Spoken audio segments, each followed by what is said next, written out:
Baik, setiaku berakhir duka akan segala saya bacakan. Dari Aisyah di Kendari, mudah-mudahan bermanfaat untuk kita semua.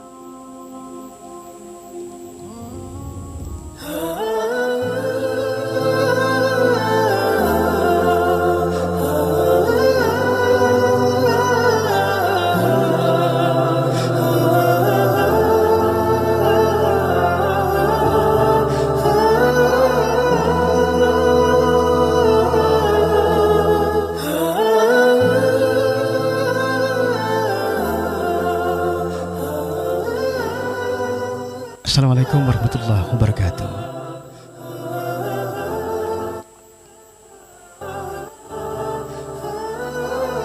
Pendengar yang dirahmati Allah, perkenalkan, namaku Aisyah. Saat ini usiaku 30 tahun. Aku adalah seorang akhwat yang tumbuh dan besar di desa, jauh dari kehidupan dan hiruk-pikuk kota.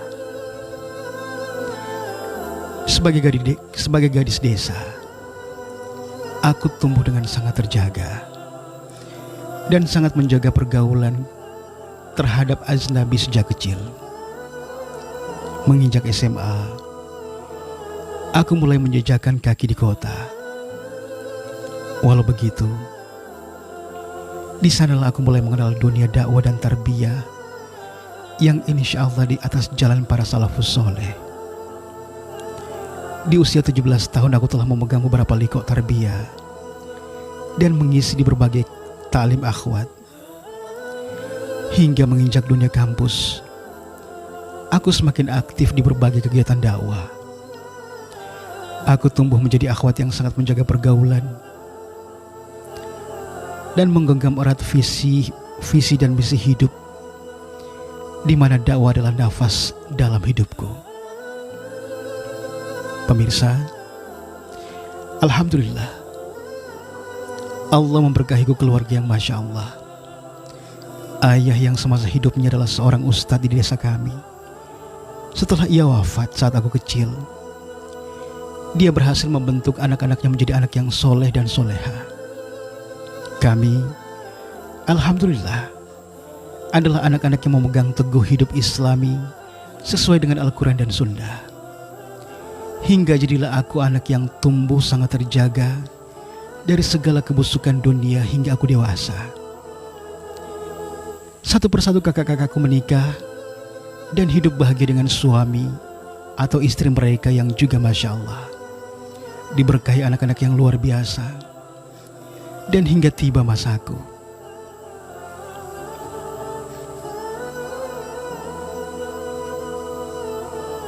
Allah menetapkan di usia 24 tahun, aku telah mampu untuk memegang amanah yang lebih besar dengan memulai mendatangkan ikhwan-ikhwan yang insya Allah mampu mendampingiku, mengarungi dunia dan menggandeng tanganku hingga ke jannahnya. Satu persatu lamaran datang padaku, mulai dari ustadz hingga dokter, mulai dari pengusaha hingga guru, mulai dari duda hingga bujangan. Namun hingga lamaran ketujuh yang datang, tak satu pun yang diterima oleh keluarga besarku. Dengan berbagai alasan yang jujur aku tidak mau tahu. Sungguh aku sama sekali tidak mau mengenal setiap ikhwan yang melamarku. Bagiku, jika keluarga aku menolak dan menerima, maka itulah yang terbaik. Aku pun tidak pernah menanyakan perihal apa yang membuat keluargaku menolak mereka. Karena aku tahu, bukan keluargaku yang menolak, tapi Allah lah yang belum menghendaki mereka mendampingiku. Atau mungkin aku yang belum pantas mendampingi mereka. Entahlah. Aku hanya pasrah dan tetap melanjutkan aktivitasku. Aku bekerja dan juga aktivis dakwah. Hingga suatu hari, ibu memanggilku saat itu ba'da subuh. Beliau mengatakan, lamaran ke-8 telah datang. Dia dari keluarga sederhana, hanya bekerja di perusahaan swasta dengan posisi yang biasa. bahkan hanya tamatan SMA. Ikhwan ini juga baru tarbiyah. Katanya dia butuh istri yang mampu membimbingnya. Ibu menanyakan padaku, bagaimana pendapatku? Dan untuk kesekian kalinya aku hanya diam dan akhirnya berkata, terserah ibu aja. Ibuku tersenyum.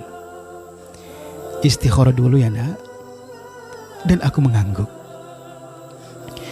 Setelah 1 pekan, ibuku memanggil lagi saat itu di depan kakak-kakakku. Nak, bagaimana? Apa keputusanmu? Besok dia dan keluarganya datang. Jadi jika kamu menyetujuinya, besok kau akan dinadhor jika kau setuju. Jika tidak, maka ibu akan mengatakan pada keluarganya agar mereka mundur. Mendengarnya lama aku terdiam. Aku ikut keputusan mama dan kakak saja. Kalau kalian setuju, maka kita lanjutkan saja. Kataku patuh. Tak sedikit pun di benakku memikirkan materi, latar belakang, pendidikannya, ataupun strata sosial yang biasa dikatakan jika dibandingkan keluargaku. Kami berasal dari keluarga yang cukup terpandang, tapi bagi kami itu tidak penting sama sekali. Hingga akhirnya berbagai proses yang cukup ribet aku lewati hingga lamaran itu diterima dan tanggal pernikahan kami pun ditetapkan. Pemirsa, akhirnya aku menikah dengan ikhwan tersebut. Firman namanya. Segala asa dan harapan tentang kehidupan rumah tangga yang indah dan ideal telah menari-nari di benakku. Segala impian akan manis dan indahnya kehidupan rumah tangga telah aku susun dan atur dengan begitu indahnya. Tidak sedikit pun terlintas akan kesulitan dan penderitaan. Dia, ikhwan yang masih sangat baru bertarbiyah, ikhwan dengan keilmuan yang tanpa sedikit pun bermaksud menyombongkan diri. Sungguh, pengetahuan agama suamiku sangat jauh di bawahku. Namun sungguh tidak terbetik sedikit pun di hatiku untuk merendahkannya. Bahkan aku selalu berusaha tampak bodoh dan kadang menanyakan hal-hal yang remeh padanya, seolah aku tidak tahu. Padahal aku sangat tahu jawabannya, bahkan dalil-dalilnya. Semua aku lakukan hanya untuk sekedar menunjukkan padanya bahwa seorang suami sangat penting untuk menuntut ilmu. Karena dialah yang akan menuntunku dan anak-anaknya kelak ke jannahnya. Aku selalu berusaha menempatkan diri sebagai orang yang dipimpin. Tak sedikit pun aku menunjukkan kelebihanku agar tidak mengusik jiwa kelelakiannya. Aku tidak mau suamiku minder dan bahkan merasa diremehkan. Dari segi finansial pun, aku mempunyai pendapatan yang lebih besar darinya. Namun aku tidak mau memperlihatkannya. Ku sampaikan padanya gajiku di bawah gajinya. Namun sisanya aku tabung untuk kebutuhan-kebutuhan mendesak setiap bulannya. Ketika uang yang dia beri telah habis sebelum gajian berikutnya, aku tidak sedikit pun mengeluh. Ku ambil dari simpananku untuk menutupinya. Tak mau aku membuat suamiku susah hanya karena materi. Hingga menginjak tahun kedua pernikahan kami, alhamdulillah, pekerjaan suamiku semakin membaik. Bahkan dia telah menempati posisi tinggi di perusahaan tempat ia bekerja. Betapa berkah Allah begitu besar pada kami. Betapa berkah Allah begitu besar pada kami. Ditambah lagi sesuatu yang sangat kutunggu sejak awal ku menikah. Kini telah Allah kabulkan dengan mengaruniakan janin mungil di rahimku. Masya Allah, aku sangat bahagia. Namun saat aku sampaikan pada suamiku bahwa aku telah hamil, bahwa anak yang telah kunantikan cukup lama kini telah hadir di rahimku, ada yang aneh darinya. Tak kudapati kebahagiaan yang kubayangkan. Dia hanya tersenyum, menciumku, dan berkata, "Alhamdulillah." Kemudian dia kembali tidur. Aku kecewa. Tapi Tapi kuanggap mungkin dia sedang lelah. Semakin lama perutku semakin besar. Namun ada yang aneh dari suamiku. Dia semakin lama pulang dari kantor. Kami yang sejak awal menikah telah menempati sepetak rumah kecil jauh dari orang tua. Sehingga ketika suamiku di kantor, aku menghabiskan waktuku di rumah sendiri, jauh dari orang tua. Menginjak usia kehamilanku 6 bulan, sikap suamiku semakin aneh. Dia semakin jarang menghabiskan waktu di rumah bersamaku. Bahkan di akhir pekan yang biasanya dia libur, dia malah memilih ke kantor dengan alasan mau lembur. Entahlah. Tapi saat itu aku berpikir positif. Mungkin dia bekerja keras untuk biaya persalinanku.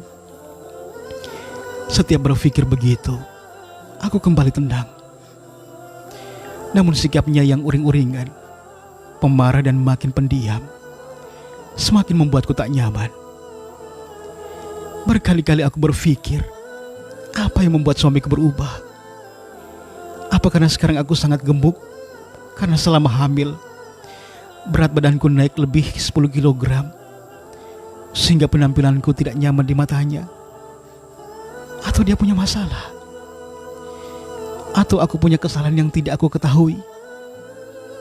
Tak jarang saat dia pulang sekitar jam 10 malam, aku mencium bau rokok dari bajunya. Alasannya di kantor teman-temannya merokok, dan aku percaya saja. Tidak ada alasan bagiku mencurigai suamiku. Mungkin dia lelah. Hingga saat usia kandunganku menginjak 8 bulan, tak sengaja handphone suamiku tertinggal di rumah. Aku yang telah mengambil cuti saat itu hanya tinggal di rumah. Aku membuka foto-foto di galeri HP-nya. Sebenarnya, aku hanya ingin melihat foto-foto kami berdua yang dia simpan. Tetapi tak kusangka, aku menemukan beberapa foto wanita yang aku tahu wanita itu teman kantornya. Seharian aku hanya menangis dan bingung tidak tahu harus bagaimana. Dengan perut yang sangat besar, kondisi yang sangat lemah, tugas kantor yang menumpuk dan nyeri di seluruh badanku karena kehamilan. Namun semua itu tidak mampu mengalahkan nyeri hatiku yang seolah menemukan kenyataan pahit. Suamiku menyimpan foto wanita lain di handphonenya. Namun aku berusaha bangkit, meneruskan pekerjaan rumah yang terbengkalai seharian, karena aku habiskan dengan menangis saja. Dan saat aku melangkah ke kamar mandi, tiba-tiba penglihatanku gelap, dan aku pingsan beberapa lama. Aku sadar sendiri tanpa seorang pun yang mendapatiku. Aku panik dan segera memeriksakan perutku. Alhamdulillah tidak apa-apa dengan janinku. Aku masih merasakan gerakan halusnya dalam perutku. Hingga malam saat suamiku pulang, aku hanya diam. Dia lalu menanyakan keadaanku. Tidak kuceritakan sedikit pun kalau aku tadi pingsan. Aku tidak mau membuatnya khawatir. Entah apakah dia mengkhawatirkan aku dan bayiku. Aku sendiri mulai ragu. Aku lalu menanyakan siapa wanita di handphonenya, dan dia bilang itu teman kantornya. Katanya kemarin seorang teman mengambil handphonenya dan memotretnya. Aku hanya diam dan menangis. Aku berharap dia membujukku, namun ternyata tangisku memancing amarahnya. Dia membentakku dan mengatakan kalau aku terlalu lebay. Kalau Umi tidak suka, tinggal dihapus saja. Apa susahnya sih? Katanya kasar. Aku kaget dan terdiam. Sejak saat itu suamiku semakin jarang di rumah. Dia hanya tidur di rumah, dan pagi-pagi telah berangkat ke kantor lagi, lalu pulang larut malam lagi. Sejak saat itu pula aku sering memeriksa handphonenya, dan beberapa kali ku dapatkan SMS dari si wanita yang ada di foto itu. Aku depresi berat. Hingga saat menjelang aku melahirkan, aku mengalami proses persalinan yang sangat berat, yang hampir merenggut nyawaku. Sungguh, seandainya tidak memikirkan baikku, dan seandainya saat itu di hatiku tidak berkecamuk rindu yang begitu besar pada anakku, mungkin aku lebih mengharapkan meninggal dengan sahid di ruang bersalin daripada hidup menderita dengan suami yang tidak pernah mengharapkan kehadiranku. Namun aku takut anakku kenapa-kenapa. Maka aku kembali menyusun puing-puing semangat dan harapanku yang telah hancur berkeping-keping itu di antara sakitnya proses bersalin.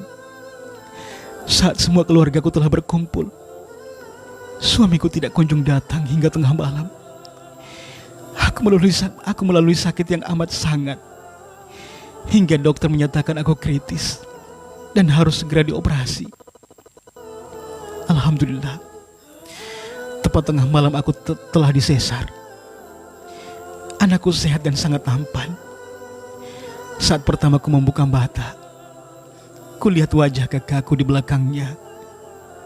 Kulihat wajah kakakku, dan di belakangnya wajah suamiku yang sangat lelah. Aku tidak sengaja meneteskan air mata menatap wajah suamiku. Perlahan aku berdoa dalam hati, duhai ilahi Robbi, jadikan anakku sebagai pengokoh rumah tangga kami. Jagalah kami, jauhkan kami dari segala keburukan syaitan dan manusia yang ingin menghancurkan rumah tangga kami. Aku sedih saat menatap suamiku. Entahlah, aku tidak menemukan raut kelegaan ataupun kebahagiaan di matanya. Mungkinkah dia tidak bahagia melihat aku dan bayiku selamat? Adakah di dalam hatinya terbesit sedikit saja harapan akan kematianku, agar aku tidak menghalanginya lagi dengan segala keinginan dunianya? Perih di hatiku menatap wajah keluhnya, mengalahkan perihnya bekas sesar yang kurasakan saat itu.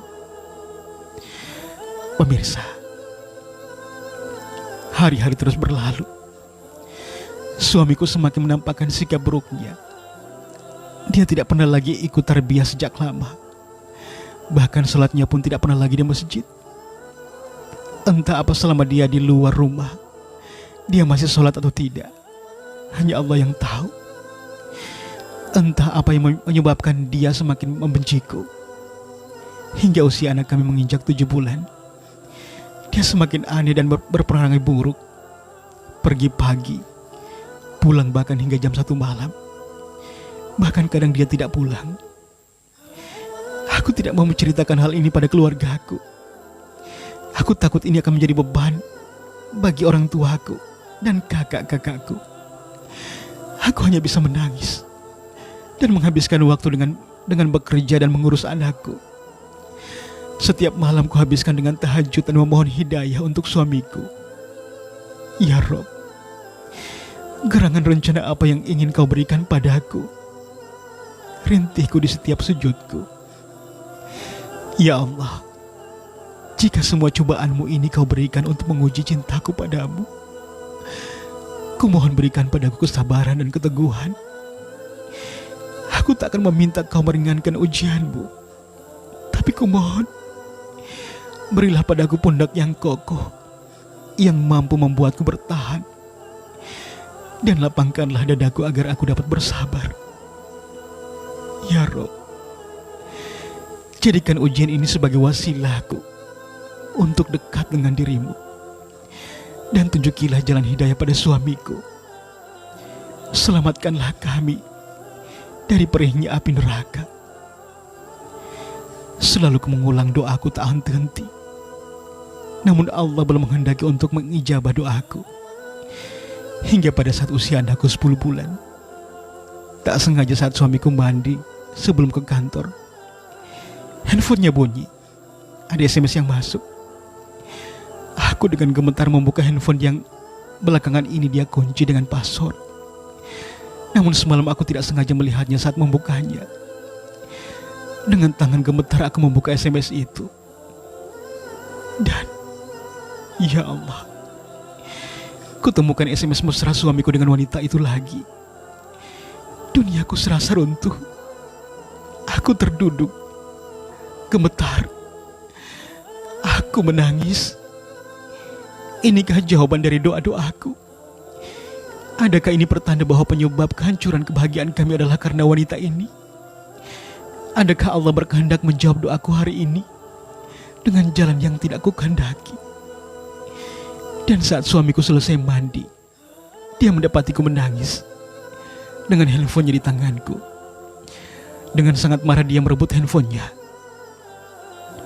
"Heh, kamu sudah buka handphoneku ya? Sekarang maumu apa? Hah?" Katanya dengan sangat marah. "Abi, ada apa sebenarnya, Bi? Kenapa kamu jadi begini?" Kataku terisak dengan suara sangat lemah. "Heh, kamu kan sudah baca. Masa kamu tidak mengerti?" Katanya dengan suara yang sangat kasar. "Bi, kalau ada masalah, mari kita bicarakan baik-baik. Katakan apa salahku?" Ujarku menghibah. "Tidak ada. Kamu tidak salah apa-apa. Semua salahku yang tidak dapat menjadi suami seperti keinginanmu. Jadi sekarang sebaiknya kita pisah saja." Katanya tajam menatapku. Bagaikan ribuan ton batu menghantam kepalaku. Aku linglung dan jatuh bersujud di kakinya, memohon, menangis, meratap agar dia tidak mengeluarkan kalimat talak yang akan menghancurkan semuanya. "Bi, jangan begini. Istighfar, Bi," kataku memelas. "Alah, sudah. Sekarang aku capek dengan semua ini. Aku capek dengan semua ini. Wanita itu adalah kekasihku sebelum aku menikahimu. Tapi ibuku tidak menyukainya. Jadi aku terpaksa menuruti maunya ibuku untuk menikah denganmu. Tapi aku tak bisa. Sekarang aku tak tahan lagi. Sebaiknya kamu pergi dari rumah ini. Bawa anakmu serta." Ilahi, bagai disambar petir aku mendengar kata-kata suamiku. Dia mengusir aku dan anaknya. Dan tidak menunggu aku bicara lagi, Dia segera berangkat ke kantor meninggalkan aku menangis. Syaitan seakan menulikan telinganya dari suara tangisku. Nafsunya seakan menutupi matanya dari tatapan mungil anakku yang masih merangkak. Dan seakan tidak percaya apa yang aku alami beberapa saat lalu. Aku tidak percaya. Apakah talak telah jatuh padaku? Aku tak tahu lagi. Tak mampu menghadapi masalah ini sendiri, aku menelpon mertuaku. Namun tidak kusangka mereka tidak mau peduli. "Hei, itu urusan kalian berdua. Selesaikan saja berdua. Kami tidak mau ikut campur." Itu kata mertuaku, lalu menutup teleponnya. Hingga akhirnya kuputuskan untuk menghubungi kakakku. Sesaat sebelum menekan nomornya, aku tahu setelah aku menelponnya, maka semua akan berakhir. Kisahku dan suamiku akan berhenti sampai di sini. Karena aku tahu betapa keras keluarga menyangkut harga diri keluarga kami. Tak pernah seorang pun berani menyentuhku, apalagi menginjak-injak keluarga kami. Dan jika mereka tahu, maka aku tahu rumah tanggaku akan berakhir. Namun penderitaan ini terlalu berat. Aku tidak mampu lagi menanggungnya sendiri. Bertahun-tahun kutelan semua masalah yang kuhadapi sendiri tanpa ingin menceritakan pada siapapun. Hingga akhirnya aku menelpon kakakku. Mereka kaget. Kaget bukan kepalang. Aku yang selama ini terlihat tidak punya masalah apa-apa, yang dari luar tampak begitu bahagia. Aku yang setelah bertahun-tahun dengan sukses menutupi segala kepedihanku, dengan segala upaya menyimpan perihku sendiri. Aku yang kadang berbohong demi menutupi keburukan akhlak dan kekurangan suamiku. Kini dan baru kini terbuka dan menceritakan bahwa aku baru saja ditalak. Tak beberapa lama kakakku menjemputku, mengemas semua bajuku dan baju anakku, dan aku kembali pada ibu, orang yang telah membesarkan aku, bak porselin berharga, merawatku dengan hati-hati, dan tidak ingin sedikit pun ada goresan di kulitku, juga hatiku. Aku yang sejak kecil mendapatkan kasih sayang berlimpah, dan sesaat ku kehilangan itu, dan masuk dalam hidup yang bagaikan neraka. Aku kembali dalam dekapan nyaman dan bahagia sang mama tercinta. Aku yang dijaga bagaikan putri raja oleh kakak-kakakku, yang tidak seorang pun berani menyentuhku. Telah merasakan perihnya dikhianati dan dicaci. Kini aku kembali dalam penjagaan yang nyaman, bahkan penjagaan ternyaman kakak-kakakku terkasih. Ibu, aku kembali. Aku kembali. Pemirsa, saat ini tepat 3 tahun aku terpisah dari suamiku. Berkali-kali dia datang dan memohon untuk kembali. Dia bahkan bersumpah lebih baik mati daripada berpisah denganku. Dia menyesal dengan perbuatannya dan ingin memulainya dari awal lagi bersamaku dan anak kami. Kini suamiku berada dalam kondisi yang sangat menyedihkan. Pekerjaannya semakin lama semakin hancur, terlilit hutang, bahkan menjual satu persatu hartanya. Wanita yang membuatnya meninggalkan kami kini hilang entah kemana bersama laki-laki lain. Dia hidup semakin menyedihkan, tanpa anak dan istri, serta ilmu agamanya. Namun, hingga detik ini kami tidak pernah mengurus perceraian kami. Kami pun tidak bersama lagi. Dia berkeras tidak mau menceraikan aku, dan aku pun tidak berani kembali padanya setelah semua pengkhianatannya. Aku pun tidak tega mengajukan gugatan cerai karena kondisinya yang sangat menyedihkan.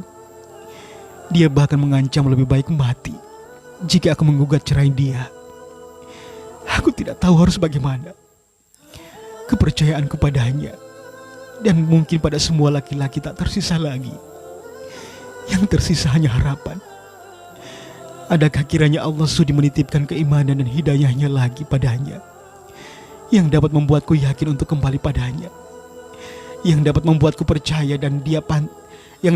percaya bahwa dia pantas membesarkan anakku menjadi lelaki sejati, bukan lelaki pengkhianat sepertinya. Berbeda dengannya, sejak berpisah rumah, aku bertekad membangun hidupku. Pekerjaanku di perusahaan tempatku bekerja terus meningkat, hingga kini aku menempati posisi yang cukup penting di perusahaan. Dan aku merasa aku tak butuh lagi laki-laki untuk menopang hidupku dan juga anakku.